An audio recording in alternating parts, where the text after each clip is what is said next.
You have said that we have one of the highest rates of recidivism in the world as South Africa, and this means convicted offenders who repeat serious crimes. Why is it important to have this DNA database?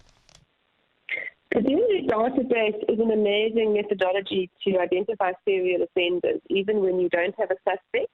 If you're collecting evidence from a crime scene and you're putting that DNA profile from the evidence that you've collected onto a database, you can actually see that the same person has been perpetrating the crime. If you arrest somebody later, even for an unrelated crime, much like the case that you just described, and put that DNA profile on the database, it will link that person to all of the other cases where DNA has been collected. So it's in a country where we have serial offenders, it's an incredible way of identifying almost unrelated cases for a serial offender. So this is why we're so encouraged by having a DNA database in our country. It's a slam dunk from how you've described it, right, in terms of preventing the case that I mentioned in my introduction.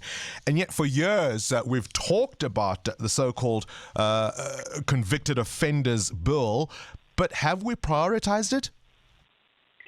Well, sadly, when we passed the DNA laws in 2015, we had 2 years to collect all of our prisoners' DNA.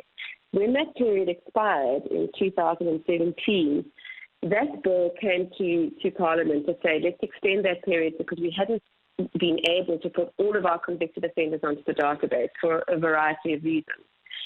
It's taken since that time to, just recently this month, to pass the bill to reinstate that sampling program where now we can start taking DNA from convicted offenders again.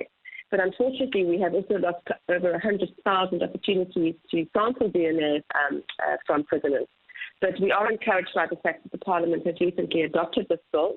I think there's one more rubber stamp from the National Council of Provinces that the bill has to be approved by, and then this program will be started again. Current events, developing stories, tough questions. Your voice making a difference. This is Breakfast with Bongani Bingwa.